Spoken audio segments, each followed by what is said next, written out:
estamos nuevamente con su gustado programa. Vamos a conversar. El tema que nos aboca el día de hoy es el sistema penal hondureño y las reformas al Código Penal. Para tratar este interesante tema de trascendencia nacional, contamos pues con la distinguida presencia de 3 ilustres académicos de nuestra Universidad Nacional Autónoma de Honduras, específicamente de la Facultad de Ciencias Jurídicas. Primeramente quisiera presentar al doctor Jonathan Varela, que es un especialista en la materia y pues que ha estado contribuyendo directamente con sus aportes en esta reforma por la iniciativa que tenemos como universitarios en la contribución del tema. Doctor Varela, si se presenta, muchas gracias. Buenas, muchas gracias, señora decana. Es un placer estar aquí contribuyendo a la academia y vamos a estar resolviendo las preguntas. Igualmente nos complace pues presentar al abogado Odir Fernández, igual doctor en Ciencias Penales y coordinador actual de la especialidad en Derecho Penal y Procesal Penal, quien coordina pues la Comisión Universitaria de Contribución a estas reformas de Derecho Penal en el Código Penal. Abogado Fernández. Muy buenas, gracias por la invitación y con toda la intención de poder aportar desde el punto de vista académico sobre las opiniones, sobre las divergencias, sobre las propuestas que deben ser incorporadas en el nuevo Código Penal. Igualmente, pues contamos con la presencia del abogado Jorge Burgos, que igualmente pues tiene una maestría en la materia y tiene la especialidad en Derecho Penal y Procesal Penal. Igualmente, pues es parte de los académicos con que contamos en nuestra facultad y está integrado al sistema judicial hondureño. Abogado Burgos. Sí, muy buenos días a todos o buenas tardes, depende de la hora en que vean este programa. Para nosotros es un honor y un placer colaborar con la academia y contestar las preguntas que tengan a bien hacernos con relación a la reforma penal que está sufriendo nuestro país en la actualidad. Bueno, como ustedes saben, teleaudientes, este es un tema de prioridad nacional, es un tema que incide directamente en lo que es seguridad, tanto individual como colectiva, pues trasciende a muchas temáticas que hoy vamos a tratar de establecer con nuestros panelistas y pues ponerles a ustedes en antecedentes, sobre todo de la magnitud y de la importancia que tiene para la sociedad todo este tipo de reformas penales. Quisiera pues comenzar con la comparecencia del doctor Varela para que nos ilustre un poco del sistema penal hondureño, cómo surgimos nosotros en el marco de estas tendencias de las diferentes escuelas del derecho penal a nivel mundial y por qué Honduras hoy está desarrollando una reforma penal. Muchas gracias. Bueno, pues efectivamente, como lo ha manifestado, Honduras está en una época, en una evolución del sistema penal sustantivo, modernizándose, por así decirlo, porque realmente nuestro Código Penal actual ha sufrido un promedio de 290 modificaciones. Y eso ha hecho que el Código se despersonalice en cuanto a su función. Partiendo de la política criminal que se empieza a desarrollar en nuestro país, vemos que los operadores del sistema de administración de justicia se reúnen casi todos los lunes. Y quiero pensar que a partir de ahí, de este nuevo gobierno, es que se está gestando este nuevo Código Penal hondureño, que debería ir a la par y en consonancia con el Código Procesal Penal. En cuanto a la pregunta que del sistema nuestro, realmente nosotros venimos de una escuela inquisitiva y somos muy nuevos en un sistema procesal acusatorio donde el Código Penal ha perdido por esa serie de modificaciones que ha tenido lo que era realmente aquellos delitos de bagatela y las medidas alternativas al proceso penal. Por eso les estoy haciendo una conjunción aquí, que realmente debe ir en consonancia lo que es la parte sustantiva con la parte procesal. Entonces, cuando se modificaron las penas y empezaron a evolucionar las penas, el sistema procesal también fue decayendo.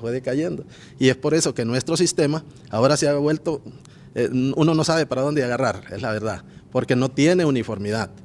Y eso, por lo que les estaba diciendo, la historia nuestra que ha sido inquisitiva, pues todo el mundo cree que con un nuevo código penal o con unas medidas más grandes o unas penas más grandes, el problema de seguridad se puede solucionar. Realmente, en esta parte tengo mis dudas. Creo que necesitamos más prevención, un poco más de educación y una serie de medidas alternas a lo que es la parte de la tipificación de las conductas del ser humano. Entonces a eso nos da a entender a nosotros que la mentalidad nuestra está ahí todavía, no la hemos cambiado, seguimos siendo inquisitivos. Y estamos utilizando, lógicamente, el sistema penal como para disolver los problemas. Creo que ahí vamos a tener una serie de discusiones más adelante en cuanto a la historia de nuestro código. Muchas gracias, doctor Varela.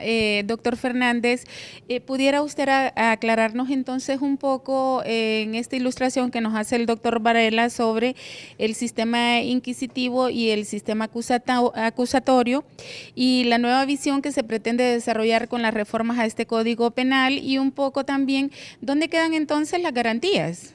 ¿Qué pasa con las garantías? ¿Estamos frente a una nueva visión garantista o no con estas reformas?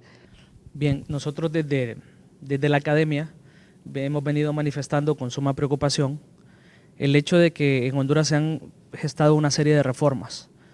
En el año 2000, Honduras modifica su sistema procesal penal y entra en vigencia a partir del año 2002, en donde nos damos cuenta de que hacemos una transición del sistema inquisitivo al sistema acusatorio.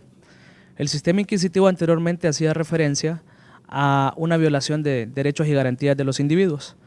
Y supuestamente entramos al sistema acusatorio mixto, en donde incorporamos nuevas garantías, respetos a los derechos individuales de los sujetos sometidos al proceso penal.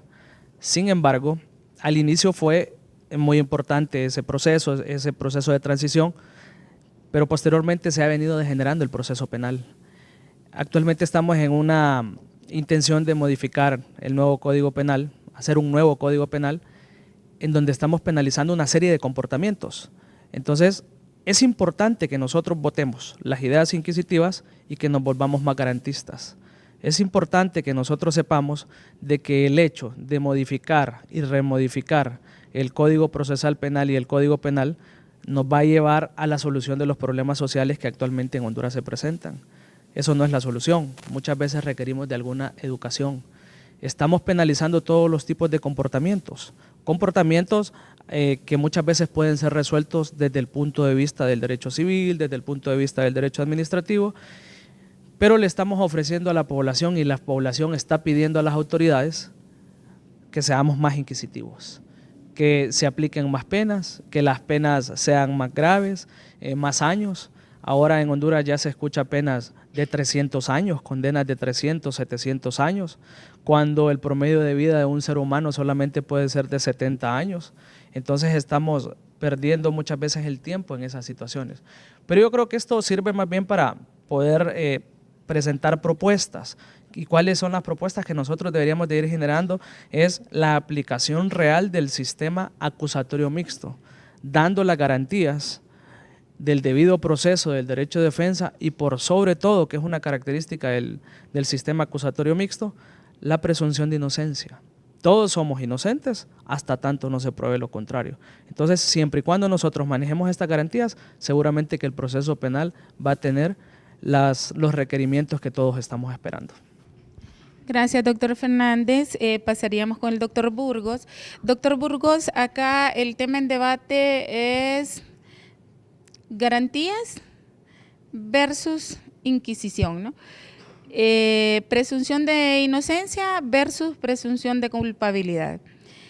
¿Qué es lo que por convencionalidad internacional, qué es lo que por control de convencionalidad interno, por control constitucional, nosotros como hondureños estamos abocados a cumplir en el proceso de esta propuesta de reforma penal y que nosotros como academia estamos también en la obligación de garantizar? Bueno, muy bien, muchas gracias por la entrevista. En primer lugar, hay que dejar bien claro qué es el derecho penal sustantivo o material y qué es el derecho procesal para separar que ambos son parte del sistema de justicia penal, pero tienen fines distintos. Pero cuando hablamos de garantías, estaríamos hablando del sistema de garantías que establece el proceso. Hablamos de garantías en cuanto a la presunción de inocencia, al derecho de igualdad, al derecho de no perjuzgar la responsabilidad penal de las personas. Eso es proceso, eso es el proceso. Pero el proceso tiene una finalidad, que es la aplicación de una pena o una medida de seguridad en el caso en que se determine un grado de culpabilidad. Y es donde tiene obviamente incidencia lo que es la parte del derecho penal, porque es donde se establecen las penas y las medidas de seguridad. Muy bien, entonces esa es la parte en la cual el Estado está haciendo un esfuerzo de modernización, en el cual la academia puede contribuir, en el cual nosotros estamos interesados en incorporar nuevos delitos, por ejemplo, delitos informáticos, delincuencia cibernética, delincuencia que es muy peligrosa, que es a través de medios tecnológicos, ¿verdad?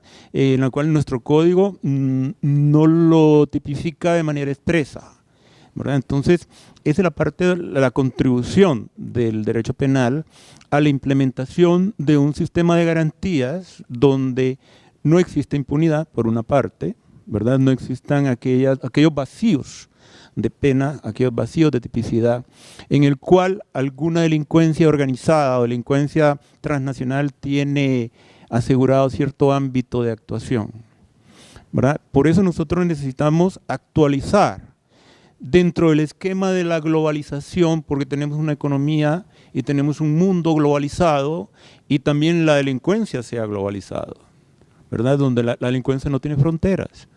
En consecuencia, los estados, de manera regional o de manera mundial o internacional, tienen que tomar medidas como Estado para flexibilizar aquellas limitaciones, por ejemplo, la limitación de soberanía, de territorialidad, de gobernabilidad dentro de cada nación, es que todas las naciones se han caracterizado por ser muy celosos en cuanto a esos temas, al extremo de que ya no se va a hablar incluso de extradición, sino que se va a hablar de entrega, de colaboración entre los estados, de la entrega de imputados, ya no va a ser aquel esquema tan formalizado, sino que lo que se necesita es que todos los estados entremos en la misma frecuencia para combatirle el crimen internacional. Y Honduras no puede ser ni escapar ni ser la excepción en este tema del combate al delito transnacional. Y por eso Honduras siente la necesidad de revisar de forma integral, porque lo habíamos estado haciendo de manera muy aislada, fragmentada, aumentando los delitos. Ya el compañero Varela mencionó que se han hecho más de 100 reformas en poco tiempo. Eso trae una inseguridad muy grande dentro de los operadores de justicia, porque ya no sabemos qué ley está vigente, qué pena es la que hay que aplicar, o qué garantía es la que se ha reducido o limitado. Entonces, lo que necesitamos es hacer una reforma integral, completa, que garantice a los ciudadanos un sentimiento de mayor seguridad dentro del ámbito de la sociedad para alcanzar los fines que requiere una sociedad, que es mejorar el bienestar de su población. Muchas gracias, doctor. Doctor Varela, siempre en este hilo conductor, me gustaría que nos hablara un poco de los sistemas de seguridad internacional y de los sistemas de seguridad regional. Sabemos que bajo el marco del SICA nosotros estamos desarrollando varios modelos y por ahí pues hay una postura de región que pudiera ser validada internamente también en el marco de esta reforma penal. Sí, muchas gracias. Sí, efectivamente, como usted menciona, realmente el Sistema de Integración Centroamericano se ha preocupado por homologar un código penal tipo para Centroamérica. Cuestión esta que ha sido financiada por algunos organismos internacionales, especialmente el gobierno de Canadá. Se ha trabajado mucho en eso, e incluso en homologar taxativamente el tipo penal, no solo el código penal, sino lo que es violación aquí, sea violación en Panamá, sea violación en Guatemala y así sucesivamente, hasta incluyendo a República Dominicana. Pero antes de contestar eso, quería repotenciar un poco más lo que establece el doctor Burgos en cuanto a sí, efectivamente tenemos bien claro la separación procesal y la separación sustantiva. El problema es que no pueden estar divorciados. ¿Por qué? Porque si nos ponemos solo a modificar la parte sustantiva, la parte procesal fracasa en cuanto a los modelos alternos, porque el sistema acusatorio realmente está diseñado para efectivamente tener diferentes salidas. Y de esas tenemos nosotros el criterio de oportunidad, la estricta conformidad, la conciliación, el procedimiento abreviado. Pero si tenemos penas demasiado altas, estas no son parte del proceso. Eso significa que estas medidas alternativas nunca se van a poder aplicar en cuanto a eso. Y en cuanto a la pregunta que usted me está haciendo de los instrumentos internacionales de seguridad regional, sí existen muchos. Es más, hay una comisión de seguridad de Centroamérica que está representada por los viceministros de Relaciones Exteriores, viceministros de Secretaría de Seguridad, viceministros de las Fuerzas Armadas de los países que tienen, ahora el Consejo de Ministerios Públicos que conforman la Comisión de Seguridad de Centroamérica, y ellos emiten políticas regionales en cuanto al modelo de seguridad regional que se quiere implementar en Centroamérica. Esta Comisión de Seguridad ha recibido mucho apoyo, de tal manera que incluso otros gobiernos como el de Australia, que los menciono así taxativamente porque son los abanderados en cuanto a la trata de personas, han impulsado en Centroamérica el tema de la trata de personas, que se ha capacitado regionalmente a los operadores de justicia, y Honduras ha participado en ello, para tratar de evitar este tipo de delitos. Lo estoy poniendo porque es un delito en apogeo, tanto en España como en algunos países de la Unión Europea, y lo que es nuestro continente americano, en cuanto al tráfico de inmigrantes, en cuanto a los trata de personas, bueno, muchos delitos que me pueden ocurrir que sí existen, y en cuanto al terrorismo también. Hay muchos instrumentos internacionales de los cuales Honduras forma parte, y tenemos que legislar profundamente, internamente en el país con este nuevo tipo de delitos, y que la comunidad internacional nos está viendo en ese aspecto. Vamos a una breve pausa. En este su gustado programa vamos a conversar del canal cultural UTV.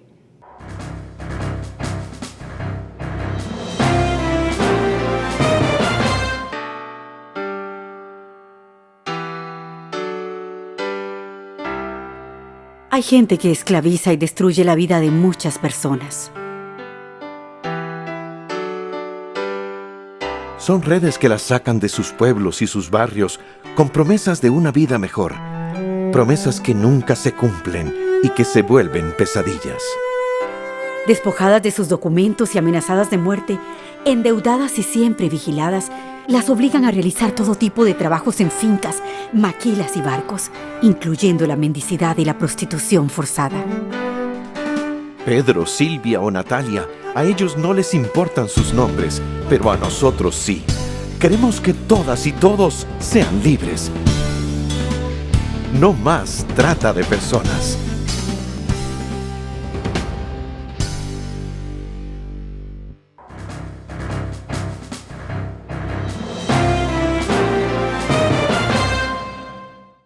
Regresamos con Vamos a Conversar en su canal cultural UTV, y seguimos pues con este interesante tema del sistema penal hondureño y la reforma del Código Penal.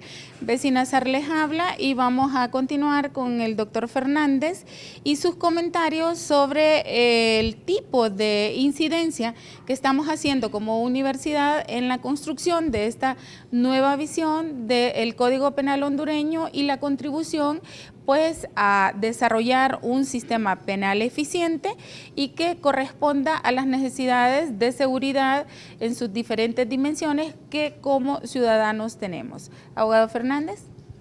A mí en una de las cosas más importantes que yo rescato en el Estado social es la utilización del derecho penal para la prevención, y eso es algo muy importante que yo creo que tenemos que mantener nosotros siempre en mente, porque muchas veces la prevención soluciona muchos problemas. No siempre las normas son las que evitan la comisión de hechos delictivos, sino que es la prevención.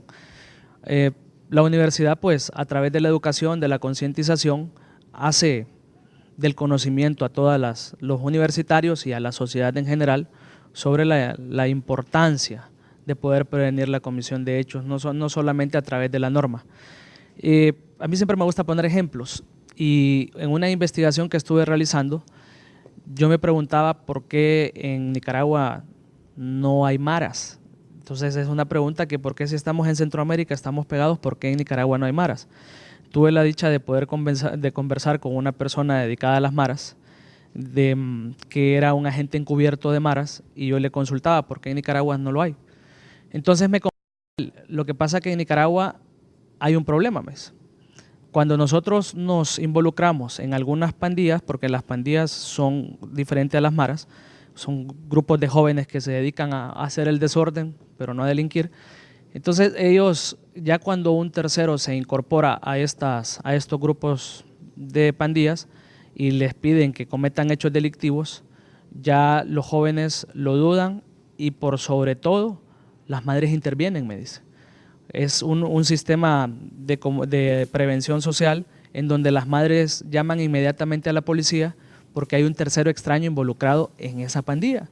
Ya nosotros conocemos a los que viven en el vecindario, en el barrio, pero inmediatamente llaman a la policía y ponen en conocimiento de la policía. ¿Qué es lo que quiero llevar a este ejemplo? De que nosotros nos demos cuenta la importancia de la familia para prevenir la comisión de hechos delictivos, la importancia de los entes sociales, de los entes educadores, para prevenir lógicamente los hechos delictivos. No necesariamente un código nos va a resolver un problema social, porque hay algunas situaciones, pudimos ver en los medios de comunicación hace como 2 o 3 semanas, donde una persona manifestó que había delinquido porque necesitaba comprar medicamentos para su hijo. Entonces, no podemos sancionar a esas personas que lo hacen en un sentido tal. Entonces tenemos que educar, tenemos nosotros que crear programas sociales. Nosotros como universidad formamos a las personas para que salgan profesionales y cambien esta sociedad. La mentalidad de las personas es importante. No nos podemos regir solamente porque un código nos va a resolver la situación, sino que el código va a regular un comportamiento. ¿Por qué manifiesto esto? Porque una persona cuando va a cometer un hecho delictivo no mira primero el código penal, no lo agarra como un menú para ver cuánto me van a dar si yo hago esto, sino que la persona al momento de cometer un hecho delictivo lo hace con la certeza de que no lo van a encontrar cometiendo el hecho delictivo, de que no va a dejar ningún tipo de evidencias. Entonces muchas veces nos regimos nosotros más porque la norma va a prevenir el delito cuando la norma penal es meramente sancionadora. Algo muy importante que a mí me causa bastante gracia es escuchar de que el delincuente no irrumpe la norma penal, sino que el delincuente la cumple. ¿Por qué? Porque la prescripción del tipo penal es quien haga tal cosa. Entonces el delincuente solamente cumple lo que nosotros hemos hecho en ese precepto o presupuesto. Gracias, doctor Fernández. Doctor Burgos, siguiendo siempre con este tema del delito y la pena, y si bien es cierto, un código no resuelve una problemática social dada en función de la pobreza, en función de la inseguridad, en función de la garantía plena de derechos y responsabilidad estatal. Pero entonces, ¿por qué construir un código? ¿Por qué demandar la reforma de un código? ¿Por qué valernos de este instrumento? Y esta pregunta la hago en el sentido de que pues los teleaudientes puedan entender que por qué hay una legislación, de por qué hay una regulación, por qué hay un pacto normativo entre la sociedad y los órganos que producen la legislación y los que administran el sistema de justicia, y la academia lo enseña, analiza, investiga y profundiza. ¿Nos pudiera usted plantear desde su punto de vista entonces esta necesidad de regularnos, de autonormarnos como un indicador de garantía de la paz social? Bueno, muy bien. Lo interesante de este asunto es que el derecho penal debe estar de acuerdo a los cambios sociales, a los cambios económicos, debe regular una sociedad activa y dinámica. Y nuestra sociedad, como todos sabemos, está involucrada en una vorágine muy riesgosa, muy peligrosa, en la cual ha crecido mucho la criminalidad. Vemos en nuestra sociedad un alto número, un incremento en la estadística de delitos, y eso obviamente paraliza el desarrollo de la sociedad, atemoriza a todas las personas ya no se sienten tranquilas, ya cuando toman un taxi o cuando ya no acuden, ya no consumen lo que deberían consumir porque tienen miedo. Ya no van a los comedores, a los restaurantes, a los cines, y se acuestan temprano en su casa porque tienen miedo. Entonces vivimos en una sociedad con miedo. Entonces, ¿qué es lo que sucede?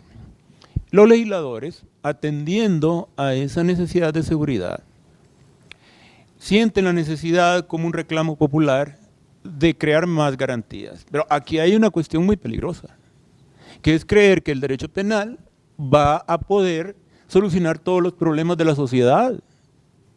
Y se nos olvida, y hemos olvidado en la sociedad hondureña, que también hay órganos informales que aseguran la seguridad, como bien decía el doctor Odir Fernández, con el tema de aquellas instancias que deben ser utilizadas antes de llegar al derecho penal como manera de solucionar los conflictos más intensos y más graves, que es fortalecer la familia, comunidad de la comunidad o célula principal de la sociedad. La escuela, les hemos quitado la autoridad a los maestros. Los maestros también están atemorizados en las escuelas. Les hemos quitado la autoridad a los padres. Los padres ya no pueden disciplinar a sus hijos porque tienen miedo de que los lleven a los tribunales, ¿verdad? También regular ciertos programas que miren nuestros niños en la televisión. Hay mucha violencia en la televisión, aparte de otros problemas, como la pornografía y otras cosas.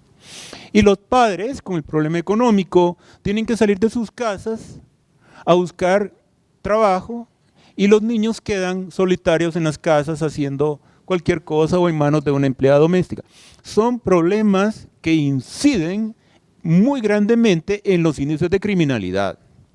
Y entonces los legisladores tienen que aumentar las penas o crear nuevos delitos, nuevas figuras penales, y entonces quiere decir que el derecho penal va a ser lo que no hacen los padres, va a ser lo que no hacen las iglesias, va a ser lo que no hacen los maestros, y la única solución es penalizar y encerrar a nuestros jóvenes. Entonces, es un problema más integral.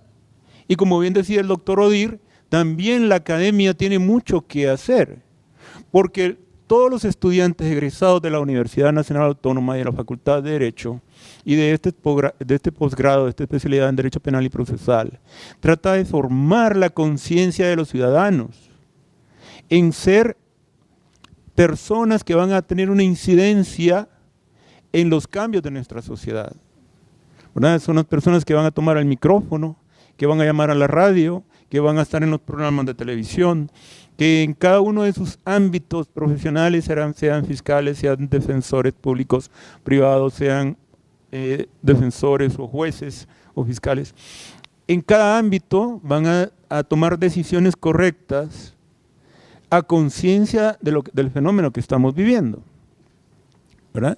Entonces no esperemos que el derecho penal venga a solucionarlo todo, porque el derecho penal no puede tener privado de su libertad a todo el mundo.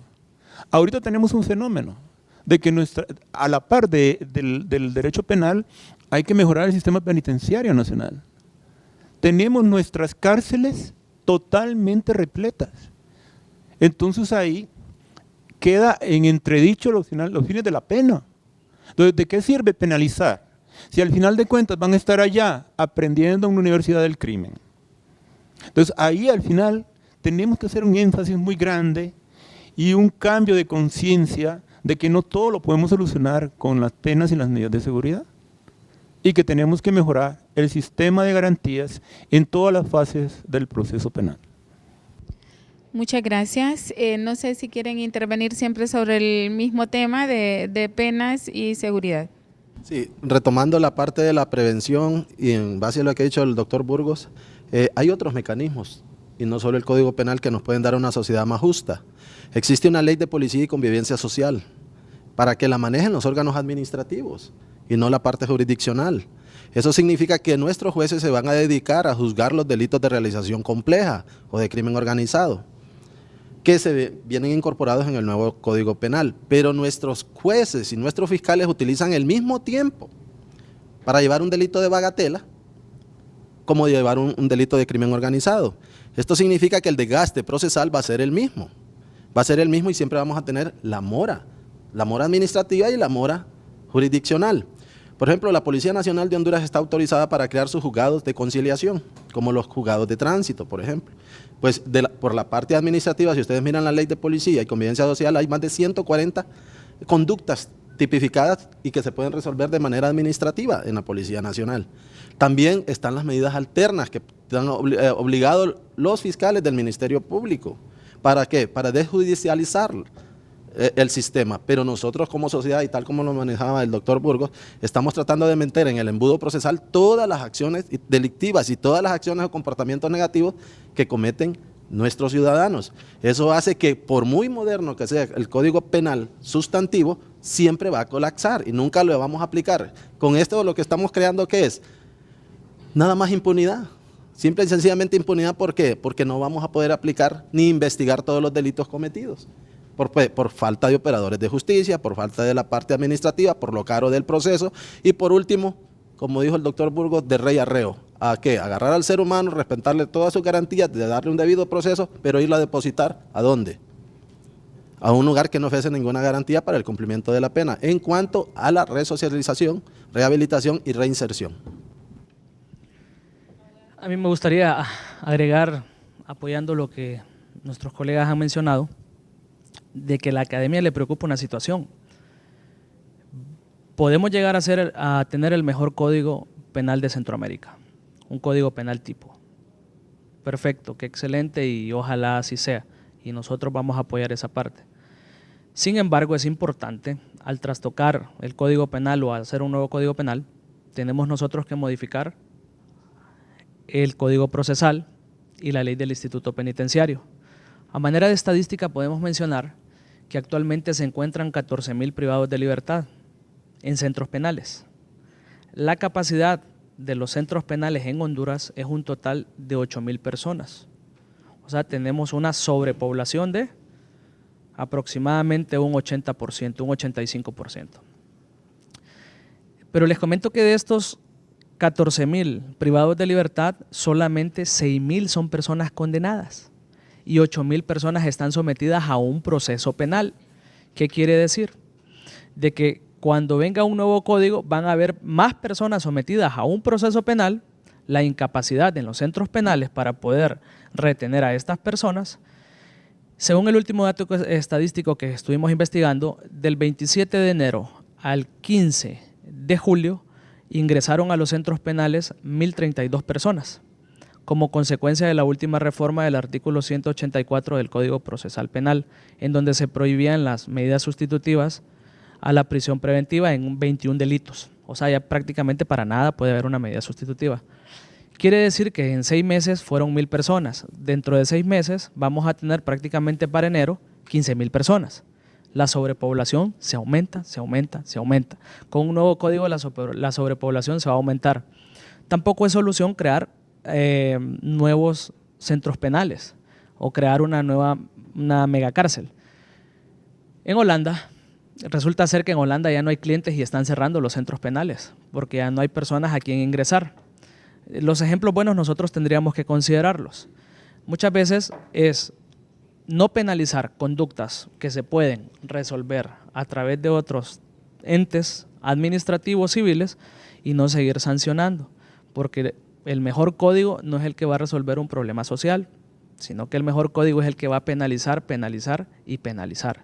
Y nosotros tenemos que ser tendientes más a prevenir, prevenir y prevenir, porque penalizando, muchas veces nosotros no decimos nada porque no somos nosotros los que estamos en esas instancias. Pero cuando nosotros estemos en esa instancia, nos va a preocupar bastante. Ya vamos a sentir en carne propia lo que muchos sufren. Fíjense ustedes que el proceso penal dura aproximadamente 3 años. El costo del proceso penal en esos 3 años es aproximadamente de 250,000 empiras, 300,000 empiras. Y muchas veces estamos alegando algo de 10,000 empiras. Entonces muchas veces podemos resolver la situación por otros medios, otras vías, que perfectamente darán una satisfacción más feliz a toda la sociedad hondureña. Vamos a hacer un pequeño corte en este momento para irnos a una breve pausa y luego retornar con el tema. Estamos en Vamos a Conversar, UTV, su canal cultural.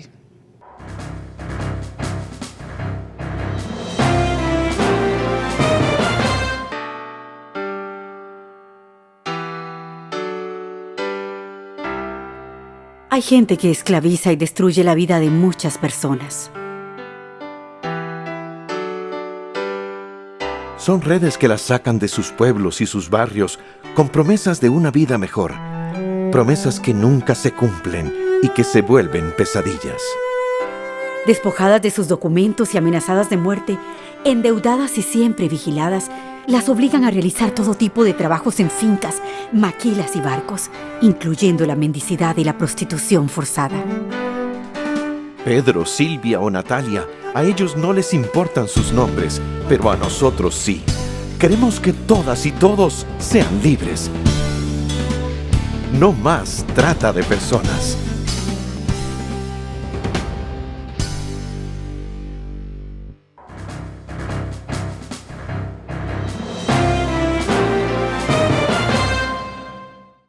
Retornamos con este su gustado programa, vamos a conversar y nos quedábamos acá pendientes de un comentario del doctor Burgos relacionado con la temática anterior, pero igualmente vamos a agregar el tema de la pena para los delitos juveniles. ¿Qué nos puede ilustrar usted en función de la garantía o no de derechos humanos para los jóvenes en nuestro país de cara al delito, pero también de cara a la pena? Muy bien, la ventaja que tenemos con la juventud es que son personas probablemente que vienen delinquiendo por primera vez, son delincuentes primarios y tienen mayores posibilidades de reforma, porque tal vez quizá han sido hijos productos de matrimonios o de madres solteras, aunque no es la regla de que siempre que sea madre soltera es una persona que va a ir al delito, claro que no. Al contrario, muchas veces se da el fenómeno contrario. Pero sí que tal vez en su familia tienen problemas, conflictos en el interior de su familia, donde los padres quizás no tienen empleo y se tienen que ir a la calle a buscar un trabajo, etcétera. Problemas de tipo social. Pero sí también tenemos mucha juventud involucrada en maras. En Honduras tenemos los 3 estados del Triángulo Norte de Centroamérica, Guatemala, El Salvador y Honduras involucrados en nuestra juventud en narcotráfico o en distribución de drogas que son utilizadas por el crimen organizado para ese fin. Entonces ellos controlan territorios, usan armas y distribuyen drogas. Es un problema muy grave que tiene Honduras. Entonces se empieza a deliberar sobre el tema de la edad punible. Mi opinión con respecto a la edad punible es que es necesario que ya no se tomen solamente criterios cronológicos de edad, ¿verdad? Porque hemos entendido en la actualidad que tenemos un límite de los 18 para establecer si es menor o mayor de edad. Entonces ahora es necesario hacer, digamos, un dictamen de la madurez, de la conciencia que puede tener el muchacho del bien y el mal. Sabemos que algunos de ellos son muy prematuros, en el sentido de que incluso desde muy jóvenes usan armas y ya algunos de ellos tienen antecedentes criminales o de participación en delitos muy graves, muy violentos. Entonces es una problemática que no podemos obviar o dejar de lado. Es necesario crear un sistema de justicia penal juvenil que analice esos casos de manera muy concreta y establezca los procedimientos expeditos, que ya los tenemos, pero siempre como parte de la justicia penal es necesario someterlos a revisión, porque la mayoría de estos jóvenes menores de 18 años están participando en actividades de criminalidad muy violenta. También es necesario que mejoremos el sistema penitenciario a la par y que les demos la oportunidad de integrarlos a la sociedad, digamos ofreciéndoles un empleo.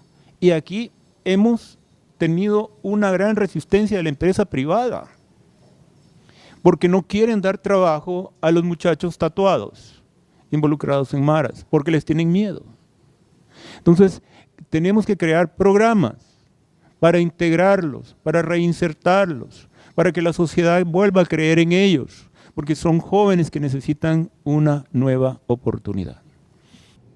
Gracias, doctor. La verdad que el tema, cada vez que lo vamos profundizando, se vuelve complejizando mucho más, ¿no?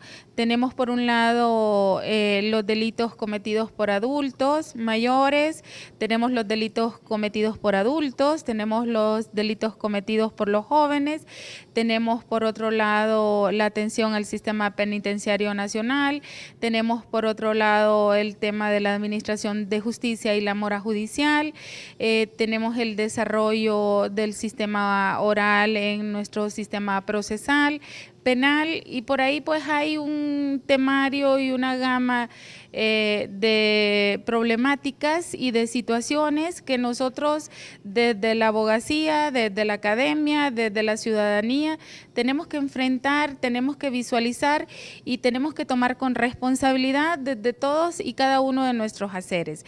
Y estamos hoy justamente con un grupo muy especial. El grupo que tenemos hoy es un grupo de los estudiantes de la maestría, de la especialidad, perdón, en Derecho Penal y Procesal Penal, quienes pues quieren también hacer un par de preguntas a nuestros panelistas a efecto pues de despejar algunas inquietudes. Tenemos entonces la participación de los especializandos.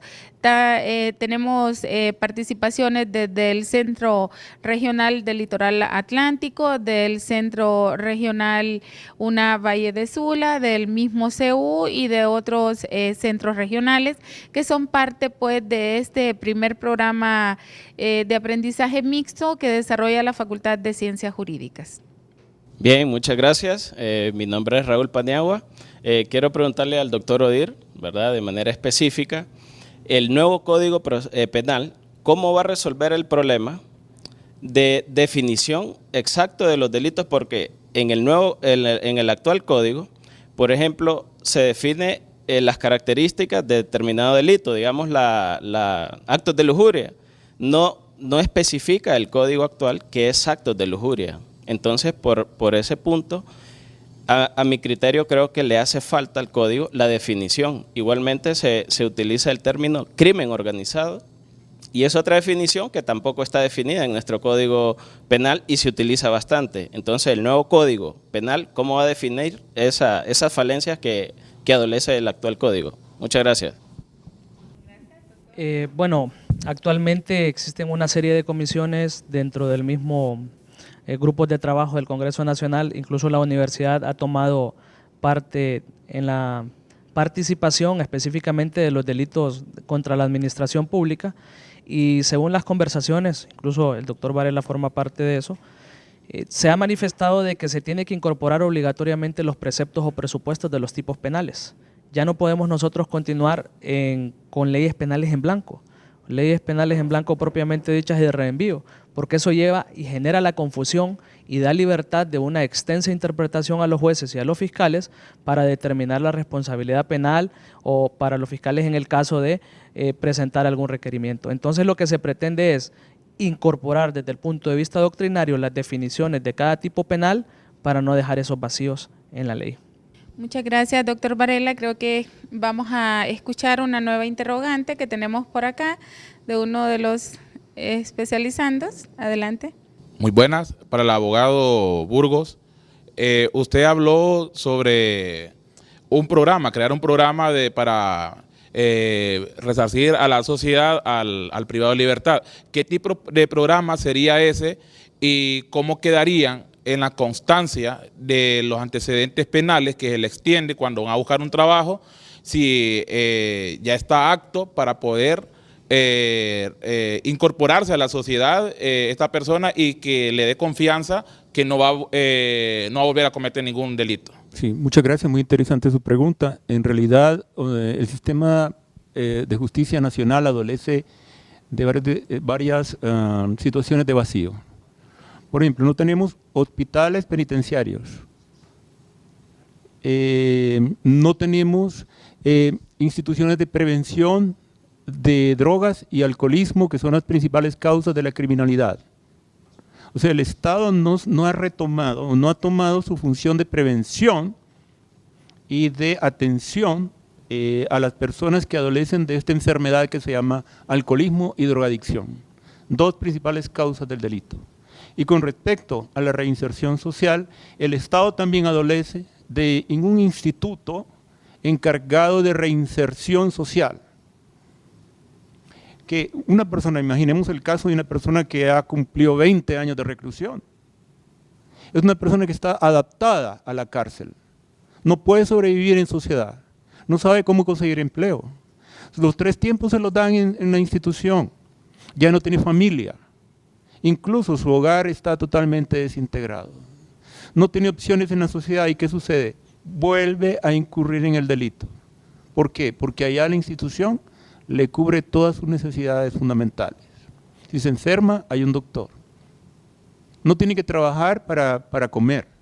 El Estado le da todo. Entonces es una persona desadaptada a la vida en sociedad. Entonces es necesario tomar ese individuo e irlo integrando de manera gradual a la sociedad para que vaya otra vez adaptando su vida al ámbito de la productividad, de la utilidad de la sociedad, para que vuelva a sentirse útil y pueda volver a generar los recursos que necesita para cubrir sus necesidades fundamentales y las de su familia. Entonces, ahí es donde el Estado necesita hacer, en esos tres aspectos que les acabo de mencionar, donde hay grandes debilidades y por eso vuelven generalmente las personas que han estado institucionalizados, incurren, es un círculo vicioso, y vuelven a delinquir porque están desadaptados sociales. Muchas gracias, doctor. Tenemos una nueva interrogante de nuestros queridos alumnos y alumnas. Adelante, por favor. Muy buenas. Mi nombre es Charis Manzanares, de Choluteca, para el doctor Burgos. Mi pregunta es la siguiente. ¿Es necesario o no es necesario la creación de una norma sustantiva e instrumental? O, en base a su experiencia, pues, ¿cuál sería un mecanismo de control más idóneo que quizás pues, la creación de estas normas? Desafortunadamente, el derecho penal es un mal necesario. No podemos dejar de aplicar sanciones penales para los delitos, porque tenemos un gran ámbito, un gran sector de la población nacional involucrada desafortunadamente en la comisión de delitos, muy graves.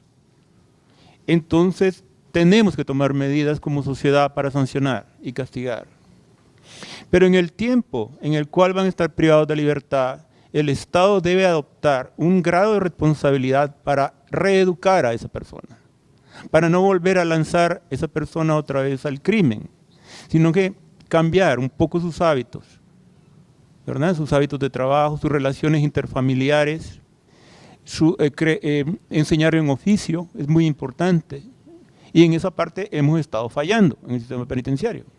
Porque no hay fábricas, no tenemos maquilas, no tenemos, el Infopa ha hecho algunos convenios, pero resultan ser insuficientes para cubrir las necesidades de rehabilitación y readaptación social que tiene que ver.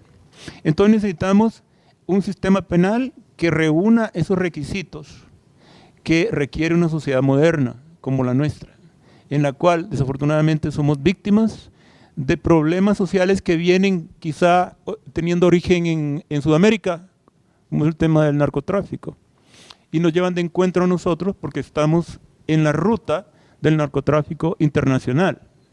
Y antes, la mayor situación que generaba delitos era el alcoholismo, ahora no, ahora es la droga. Entonces, si nosotros atacamos el problema de la droga, estaríamos resolviendo un 90% de la criminalidad en nuestro país. Muchas gracias. Muchas gracias, doctor. Pues ya vamos a las conclusiones finales. En 30 segundos, pues quisiéramos que cada uno de los panelistas diera sus conclusiones y recomendaciones en función del aporte de la academia a la construcción de esta nueva visión del Código Penal y del sistema penal hondureño. Doctor Varela, brevemente. Sí, muchas gracias. No, efectivamente sí es necesario un nuevo Código Penal. Las sociedades son modernas, dinámicas, ágiles y hay que ir actualizando las disposiciones porque nos estamos quedando con figuras que ya ni existen ni se dan. Así como no tenemos tipificada una serie de conductas que actualmente se están dando y que no las podemos sancionar porque no son tipos penales. Entonces sí se necesita un nuevo Código Penal. Y como un aporte de la academia, pues siempre sigo sugiriendo la educación. Estamos en la universidad, la educación es fundamental. La universidad tiene incluso la responsabilidad de educar a otros operadores de justicia, otras instituciones, y puedes incluso educar hasta personas que no son parte ni estudiantes dentro de la universidad, pero que pueden servir para prevenir el delito. Muchas gracias. Gracias, doctor. Doctor Fernández. Bien, yo finalmente pues quiero hacer la invitación y llevar a la reflexión a todos los televidentes de que nosotros somos parte del cambio. No esperemos que la norma haga cambiar la sociedad, sino que nosotros como sociedad cambiemos. a los universitarios, son el futuro cambio de nuestro país. Por lo tanto, los invito a continuarse formando. La educación es la primera necesidad del país. Por lo tanto, nosotros apliquemos ese precepto, pongámoslo en práctica y no nos esperancemos en la normativa, sino que esperancemos en que nosotros vamos a generar los cambios y vamos a prevenir la comisión de los delitos. Gracias, doctor. Doctor Burgos. Quisiera hablar un poco del tema económico. Sabemos que la represión siempre es mucho más cara que la prevención. Cuando hablamos de aumentar las penas en las medidas de seguridad, estamos hablando de crear una infraestructura de represión de la criminalidad más grande, más policías, más fiscales, más jueces, más tribunales, más logística. ¿Se imaginan con un impuesto a la seguridad? Y todavía los recursos son insuficientes. Es mentira, militarizando la sociedad no vamos a lograr reducir el delito. Es solamente con medidas de prevención. Tenemos que enfocar el gran esfuerzo de la economía nacional en la prevención, en fortalecer todos esos órganos de prevención del Estado para permitir que el derecho penal sea la última ratio o la última instancia en la solución del conflicto de naturaleza penal y no la primera como pretende actualmente, criminalizando, penalizando y militarizando la sociedad hondureña. Gracias, doctor Burgos. Estamos concluyendo entonces nuestro gustado programa. Vamos a conversar. Quiero dejarlos con la reflexión del reto que tenemos como sociedad, del reto que tenemos como academia, de establecer esos pesos y esos contrapesos que deben existir y que deben de ser bien calibrados por todos los que conformamos este país y que tenemos en alguna medida una responsabilidad a nivel individual y a nivel colectivo en función de lo que es la prevención, en función de lo que es el delito, en función de lo que es la pena y en función de todo ese hacer estatal que está todavía pendiente en cumplimiento de las garantías de la ciudadanía. Estuvimos con ustedes a través de su increíble canal UTV, el canal cultural universitario. Colaboramos siempre con el mayor de los gustos. Bessie Nazar les habló de la Facultad de Ciencias Jurídicas.